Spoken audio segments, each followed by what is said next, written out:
Hey, everybody. Before we get to today's episode of the Family Movie Night podcast, where we talk about Christmas Carol movies, I realized once again we forgot to talk about our See Kids parent group on Facebook. The whole reason this podcast even exists is because we at Community Christian want to help encourage and support parents as they raise their children to love Jesus and his way of life above anything else. And we do that all the time at our See Kids parent group on Facebook. So if you're a parent, you need to go to our church's Facebook page at Community Christian Church, find the groups tab, click on that, find the See Kids parent group, and then make sure you click the join group button where you can join our group and be encouraged and supported as you raise your children to love Jesus and his way of life, which is what we're all about here on this podcast. So let's get to this week's episode.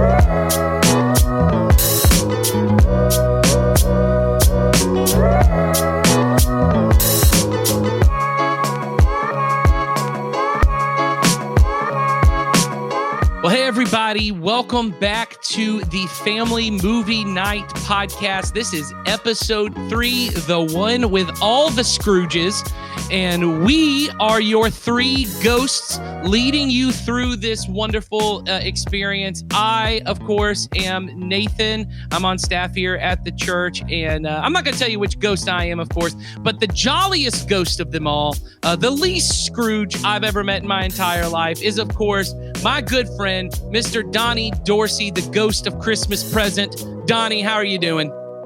Bah humbug. No, I'm just kidding. I'm just kidding. You couldn't even pull that off if you wanted to. You couldn't even, if you wanted to be a Scrooge, you couldn't be a Scrooge. It wasn't realistic. Like, no one's going to buy that. They'd be like, really though? That's the worst performance I've ever seen from a Scrooge since Patrick Stewart. Okay, so... I'm just messing. Sir I do not appreciate that slander for Patrick Stewart. Sir Patrick Stewart, I apologize. Okay. So of course you just heard his voice there. The joyful, as always, Ghost of Christmas Past, particularly the Carol Kane version from 1988 Scrooge. Mr. Sawyer Hewlett, how you doing, Sawyer? I'm doing good. I had a lot of fun doing this episode, so I had a lot of fun watching these movies. So. Yeah, I think we have more fun watching this movie than these movies than maybe anyone does hearing us talk about them. Yeah. But we do have a good time doing that. And of course, I am your ghost of Christmas future, the one who destroys all of your dreams and everything you've ever loved in life. And we are very glad to have you guys joining us here. In case this is your first time watching, we want you to know what we do. This is a movie podcast by Community Christian Church's family ministry, because at our family ministry, we want to help you raise your children to love Jesus and his way of life more than anything else. And we want to help you have better conversations around the kind of content that you consume as a family, because the stories that we consume, whether it be something we're watching on a movie or on TV or in the news media, whatever you're consuming, it forms you. And so we want to help you when you're raising your children to help them interpret the content they consume in a way that helps them love Jesus and his way of life more. And in this particular episode, we are talking about Christmas Carol, A Christmas Carol, Charles Dickens' wonderful novel that has just been surviving throughout past couple centuries here. People constantly remaking this thing over and over again in all different ways. And there's a lot of great themes around this movie, but we know because there's so many versions of this movie out there, we didn't just want to pick one version to talk about. All of us watched a different version of this movie, and we think that are more appropriate for different age levels. So if you've got young kids to teenagers, there's all different versions of this to watch. But let's start with what Donnie watched. Let's start with what Donnie watched. Donnie, you watched the 2009 Robert Zemeckis version of the Christmas Carol starring Jim Carrey. And I think that's available on Disney Plus. Is that correct? I believe so. Yeah. If I remember correctly. So, Donnie, what was your takeaway? Is this the first time you've seen this particular version? When after like kind of like going through, I was like, I feel like maybe I've watched it, but the time frame between it has been pretty lengthy. Okay. But overall, like, I mean, you know, if you're familiar with with Jim Carrey, who's very well known for his antics and his facial expressions and just being able to emote things just without saying words. Having him as the main character is a very good use of his skill, because when you watch this, as most people have seen it, it's this crabby old man, that's like, everybody's terrible. And, people are basically like, people are roadblocks to his happiness and successes, Right. and I think that's kind of like that's definitely a good point to like pivot on a little bit. Yeah. Is that a lot of times, like talking to our kids, like sometimes we feel like, they think everything is an obstacle, like other people are obstacles, when oftentimes they are kind of conduits for things. Right. It can actually be the way of how we grow and how we, nurture the good things in us, and not get stuck on the moments of like, oh well, this person doesn't do things the way I think they should. Yeah. Or so maybe the way they're doing it, maybe it's a way I can, take into account. And as I take that into account, I will become a little bit more understanding, and maybe it'll grow me in areas that I didn't think would actually had potential to grow. Absolutely. Yeah, I think that's huge. So that's a good recommendation there for the 2009 Christmas Carol. It's animated, but it was that motion capture technology. So there were actors on a stage, but they had dots on their face, and they were being captured. Then they animated it afterwards. Sawyer, you watched a movie that from the time I was about 7 on was the movie my family watched every Christmas Eve. But this movie is a hard PG-13.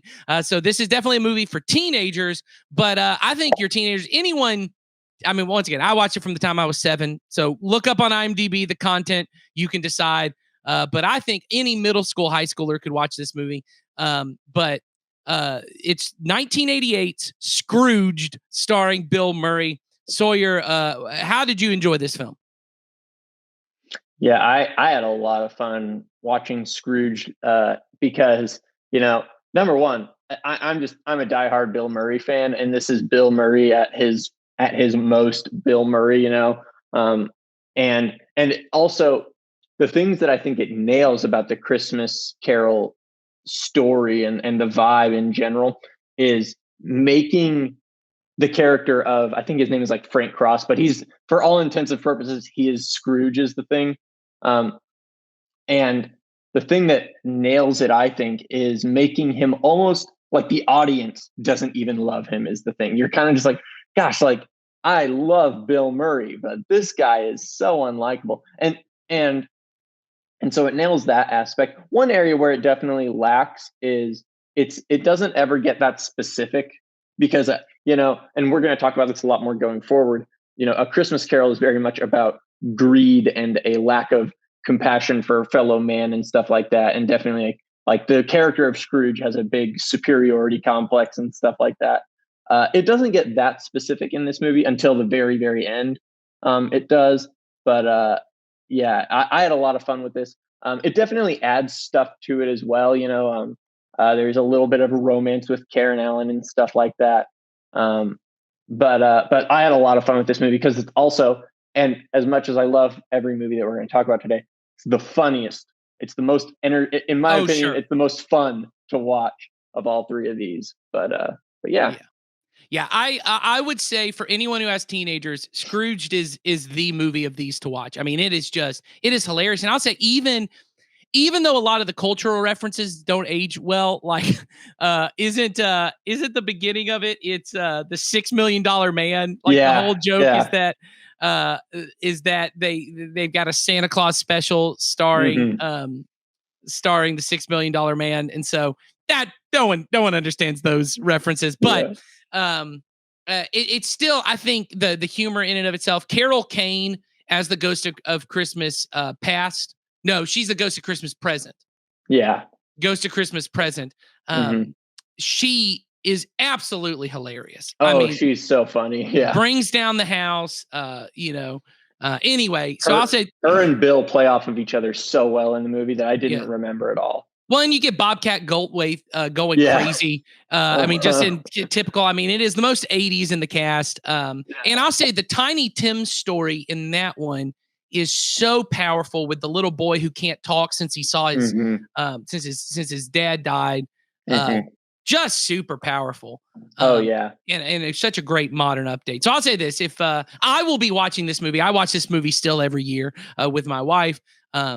And absolutely wonderful. I may introduce it to my kids this year, so we'll see. But I don't know. But we once again want to say, I know not everyone else is as adventurous as I am on content. You should check the content. It's definitely PG-13, but I definitely think if you have teenagers, this would be a great one. It's streaming on Paramount Plus if you have Paramount Plus, which a surprising number of people I know do have. I have, and I was shocked the amount of people I know. Donnie, I think you have Paramount Plus, don't you? Yeah, I actually got it because I remember testing it out, like, or hearing about it, and you had mentioned, like, you start naming all of these things that, like, brought up. Yeah, it has all the Nickelodeon shows. And you brought them up. I was like, okay, I have to have this, and especially with the price being so low, like, it's like $5. Yeah, it's really not much at all. And my kids love it because they love Keenan and Kel, which all Do they really? Oh my gosh, all millennials and Gen Z just got super excited. That's right down our alley. So that was kind of like, that's hilarious. Yeah. I was surprised because I turned it on because I was like, okay, I'm curious. Yeah. But they got into it and they were laughing at. I was like, what? I was very excited. It's like when my dad tried to show me HR Puffin stuff when I was a kid. It was like, you gotta watch this show. So I'm forcing my kids to do the same thing. It's just all cyclical.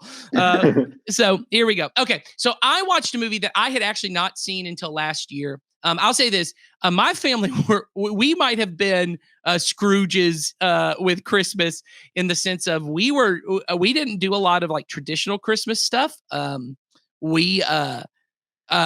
had never. I will tell you this: I don't think I've ever. No, that's not true. I know I've watched the Charlie Brown Christmas special all the way through, but maybe only once. I don't really enjoy it. I don't have a lot of affinity for Charlie Brown.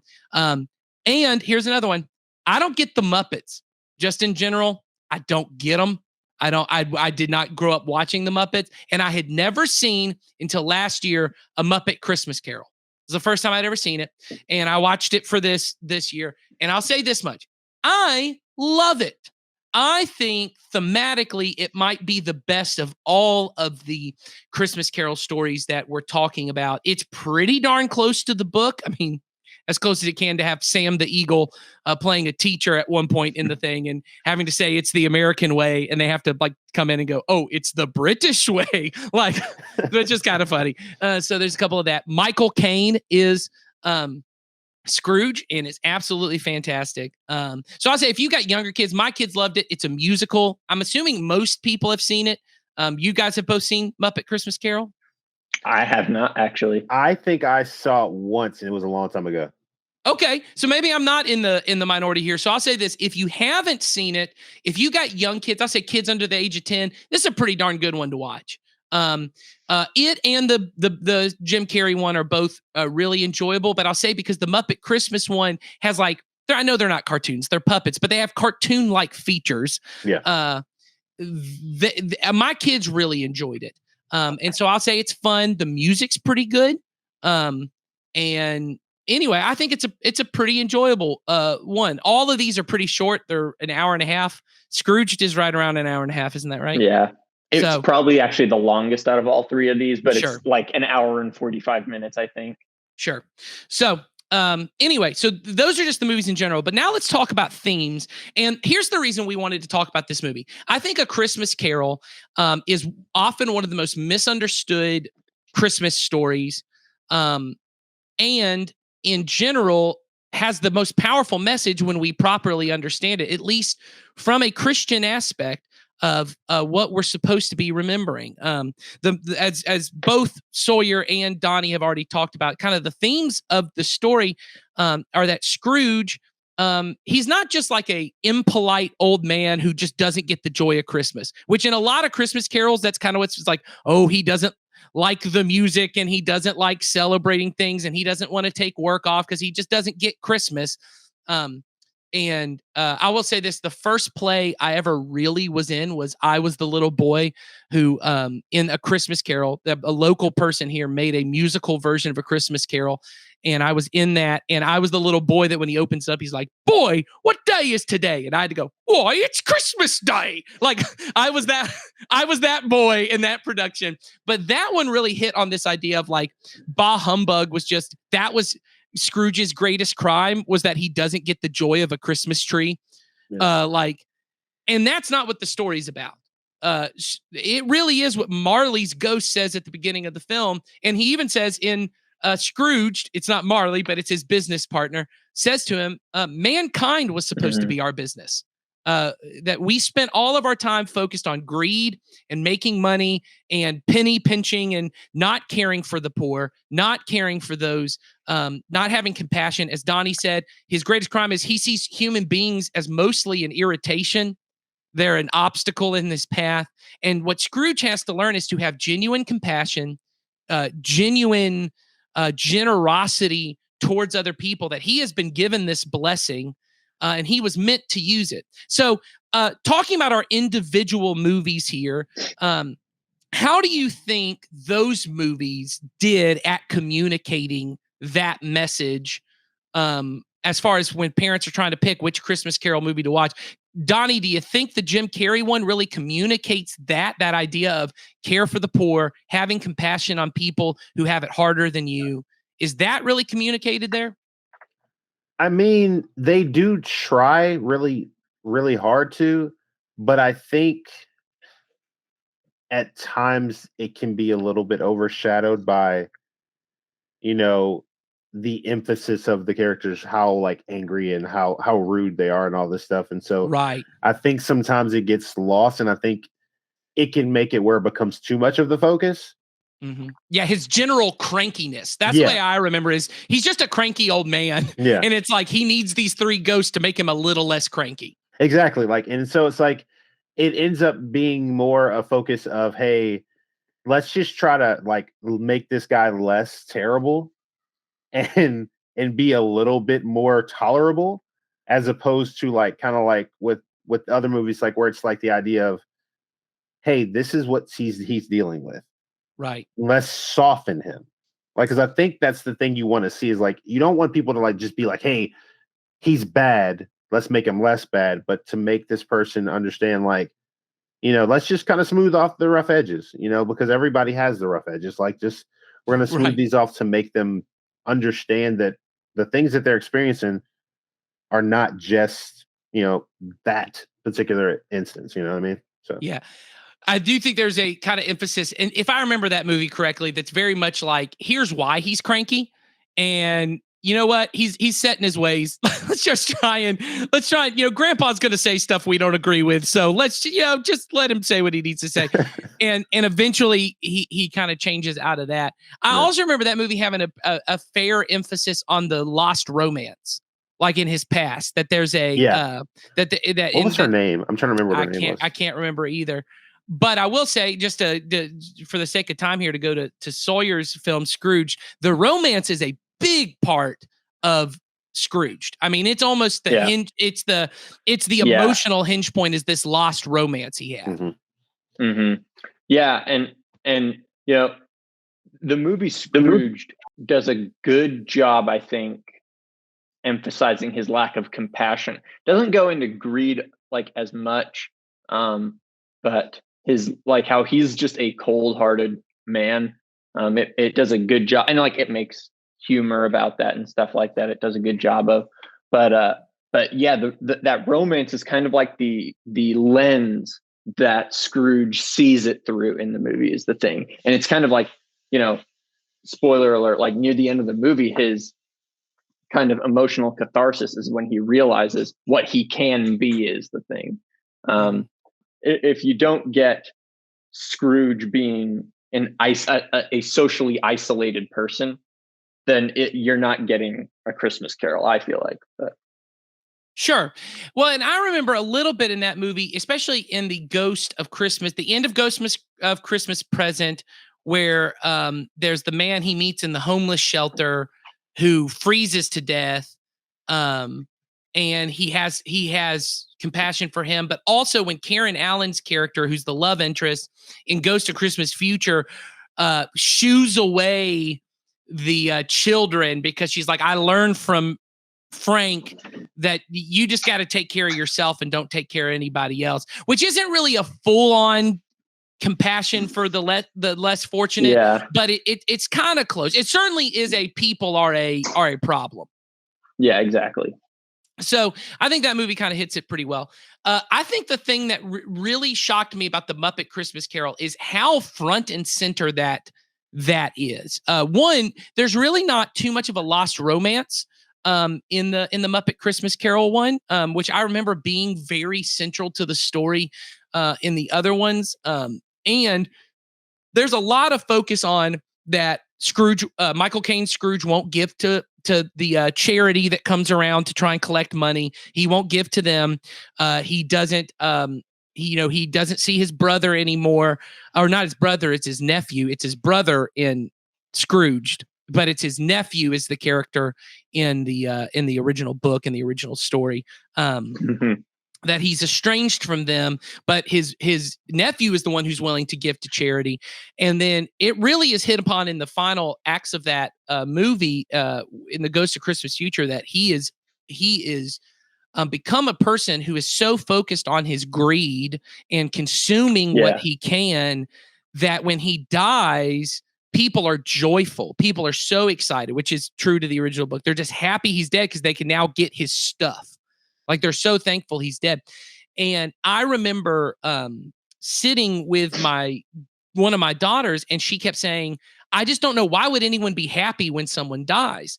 And to be able to say to her, well, remember how mean he's been the whole movie? Like, he didn't care about anybody, and all he cared about was his money. And I said, when all you care about is your money, then when you die, all anyone else will care about is your money.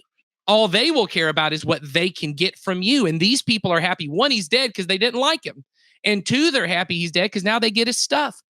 And that really was this breaking point for the character, is that he had become this kind of person. And then obviously when Tiny Tim, which is a tiny Kermit the Frog, dies, and you're like, oh my God, tiny Kermit the Frog dies. I don't know. I know we all talk about Baby Yoda, but tiny Kermit the Frog, I mean, come on. That's iconic right there. That it's clear. And she said, well, why is that making him so sad? And I said, well, it's because he didn't pay his employee enough money to take care of his family. Yeah. Like, he didn't pay him enough, that he had this money. He had this very loyal person that was working for, and he just didn't take care of him. And that's a part of this story, is his greatest crime was his crime of not caring for others. And I think what I want to talk about is, as parents talking about this to our kids, this is important because we know that as followers of Jesus, this is central to the gospel. That Jesus, who had all the wealth of heaven, abandons his wealth to come to us as a poor Jewish carpenter, to live among the poor, to live among those who were less fortunate, to heal the sick, to make it where people who previously couldn't work could now work and take care of themselves. And then he teaches his followers that your job is, every time you take care of somebody who doesn't have enough clothes, or doesn't have enough food, or they're in prison, or they're hungry, they're starving, they're thirsty, and you do that for them, you are doing that for me. That central to the story of Jesus is that we are meant to have compassion and generosity on those who are less fortunate, and not become Scrooges. That at Christmas time, this is how we remember it. Donnie, how do you think as a parent you have that conversation with your kid as you're watching these movies? I think the biggest part is helping kids understand that value is not in the things you have, it's in the relationships. Because you can accumulate infinite amounts of wealth, but you can only distribute so much relational time and energy. And so when you do, but if you spend so much time, like Kyle Scrooge did, like it was like, hey, I got to just keep getting all this and I hold on to this so tight. It makes it very difficult for you to build meaningful like relationships. Yeah. Because sometimes, that's the thing that distracts a lot of us, is that we feel we have to meet, XYZ, but it's really about the people. Like, and I think that's why, like, you see how synonymous it is, the idea with how Jesus had everything. And he said, you know what? I don't need this. I need a relationship with the people that I care about. And like, it's like reminding the kids, like, look, you may not have a lot of money. You may not have the best job in the world. You may not have all these things, but you will have an opportunity to make an impact in people's lives just by how kind you are to them and how you treat them, because people remember the things you did more than the things you did with them, more than the things you do for them. Mm. Well, and I think what's huge there, Donnie, and what you said, and I think a good way for parents to help their kids understand is that people matter more than money. We say that all the time to our kids. The way we say it around here is you can't love things, you can only love people. And that's created kind of monsters out of my children who, if someone's like, man, I love this food, they'll go, you can't love food, you can only love people. Because love means I want what's best for somebody, that I'm willing to work for what's best. You can't want what's best for food. You want to eat food. Yeah. And so you don't love it. But telling them Scrooge used people to get more things, right? He used people to get things. We want to use our things to love people. Yeah. He used people, loved things. We want to use things and love people. And I think that conversation right there, that's a huge theme out of these movies that you get to have a chance to talk with your kids about, that I think is huge. So Sawyer, what kind of conversation would you want to have, want parents to have with their kids about these stories? Yeah. So I think this is a very universal story, and we can have a conversation with our kids that centers around that Scrooge's arc is all about. He learns that it's not about what they can bring to his life, about what Tiny Tim's family can bring, about what Cratchit's can bring to his life, but what he can bring into their lives is the thing. And that's why, like, the ending is so powerful when he's just eating breakfast with the Cratchits is the thing. It's such a powerful moment because, we see he has a very nice house and stuff like that. And so when he steps into this impoverished house and has joy, it's almost like a very like incontainable joy that spreads from Cratchit to Scrooge back to the whole family and to everyone there. And it's such a good, valuable lesson to have about the inherent value of people, because it's such a, like, for kids to learn, it's not about what I'm getting. It's about what I can give. I mean, and like, that's like what Christmas is all about and stuff like that. So. Yeah, I do certainly think being able to communicate to kids, one, as you said, people have inherent value because they're made in the image of God. That the systems of our world and the culture of our world really communicates that you're about as valuable as you can produce something, as valuable as the money you can make or the job that you have or the things that you do. And so if you don't have those things, if you're in a homeless shelter or you're on some kind of food assistance or anything like that, you're just inherently less than, and we got to take care of you. But you don't really matter as much as those who figured out this whole money thing. And being able to say to your kids, hey, every person has value because every person's made in the image of God. And Jesus even tells us that those who are hungry, those who are less fortunate, there's a way he's more present with them. And when we serve them, we see Jesus in the face of other people. And I think that's huge.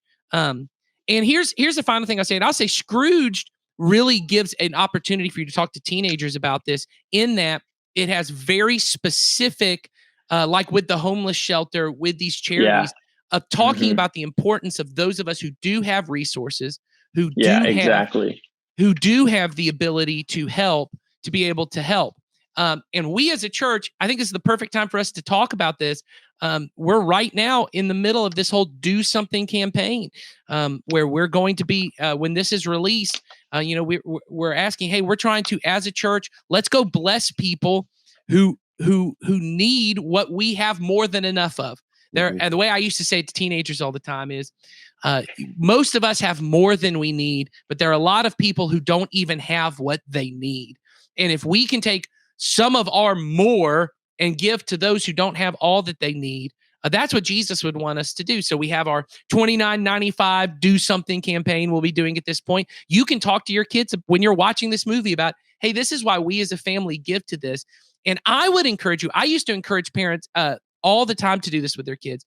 Encourage your kids to make sacrifices to give towards this. Like, they may not have $29.95 and you're just going to give it for them, but you could say, hey, as a family, what are some things we could do to give up so that we can give to this thing, right? Maybe I used to always say to kids, ask them, hey, would you be willing to, for teenagers, would you be willing to give up a Christmas present that your parents would buy? Go to your parents and say, hey, give up. Don't buy me one of the Christmas presents you're going to buy me, and use that money to give to this campaign. Or because we have this Christmas in Coweta event going on, where we're asking every family in our church to buy the Christmas gifts of children in our community whose parents can't afford to give them the kind of Christmas we would want every kid to have. Could you talk to your kids about, hey, we're going to go buy these toys, but part of this is we want to spend some of the money we have. So as a family, would you be willing to make a sacrifice for this? Maybe we don't go out to eat as much this December. Or maybe we don't do something we would normally do at this time, and we're going to use that money to bless somebody else, to get your kids involved in it. And this movie is a great way to talk about that we don't want to be Scrooges who are so focused on, hey, I want to make sure, the movie I think about a lot is Harry Potter, in the first one, when Dudley, his cousin who is spoiled, gets his presents, and he counts his birthday presents and goes, 35? I had 36 last year. Like, we don't want to be that kid who's like, oh, I have to have 35 gifts. Well, maybe you could have 33 gifts this year, because you're still going to have more gifts than you need. And maybe you could give some gifts, but having those kind of conversations. Donnie, I know your family has done Christmas in Coweta and the Do Something stuff in the past. How has that been as a family to be able to have those kind of conversations with your kids? It's been invaluable. I'm gonna say that it's definitely invaluable, because when we would pick a name and stuff like that, and we'd be able to go through this list of things, the kids would get just genuinely excited, because they're like, because a lot of times I think, especially for probably kids that live in the United States in general, a lot of times is they don't all see less than. So it's sometimes hard for them to grasp that there are other places, or even locally, where people don't have what they need, like you said earlier. And I think when I explain that to them, there's that genuine, just it's that proud moment as a parent, going that genuine compassion. Yeah. Going, wow, can we get them something? And then they get excited. Can we get them more of this? They're wanting abundance for things when they ask for stuff sometimes. Yeah. But them also wanting it for someone else. And I love that about how the Christmas in Coweta does, is that they genuinely are excited about doing for someone else. Well, because it's something they can relate to. They understand that every kid wants gifts on Christmas. Exactly. And I think this is the one thing we miss as parents sometimes, is these little 5 and 6 and 7-year-old kids that we have are so sweet and they have such tender hearts. Greed does not take long to get into our hearts and turn us all into Scrooges. And if we don't start combating that in the hearts of our children pretty early on, it'll grow in them and become cancerous to the work of Jesus in their life. And we as parents who want to help our kids love Jesus and love his way of life more than anything else, we have to know money is going to be a thing that is going to compete for how much they love Jesus and his way of life. And And things like Christmas are a time that starts. Yeah. I'm not saying don't give your kids lots of toys, but have the conversation with your kids of, hey, we're going to do a couple less this year. We're going to do something else this year. We're not going to have the big thing that we normally do, and we're going to go do this instead. Or take them down to Bridging the Gap, one of our local organizations here, and let them be a part of serving. We take our kids down and we go and we hand out biscuits to people who are in line waiting for the food distribution, and we pray with people. And our kids, they just get to be a part of that, and they get to see it, to allow them to get to be a part of. There are people in this world that need help. And Jesus intends for those of us who have been blessed with more than we need to be a blessing to others. All right. Well, hey, thank you guys, as always, for joining in, Donnie and Sawyer. And of course, all of you who are joining in with us to watch this. We are very excited to be talking about this. We want to help you have better conversations in your monthly movie nights with your kids to help them learn to love Jesus and his way of life more than anything else. I hope to see you next time.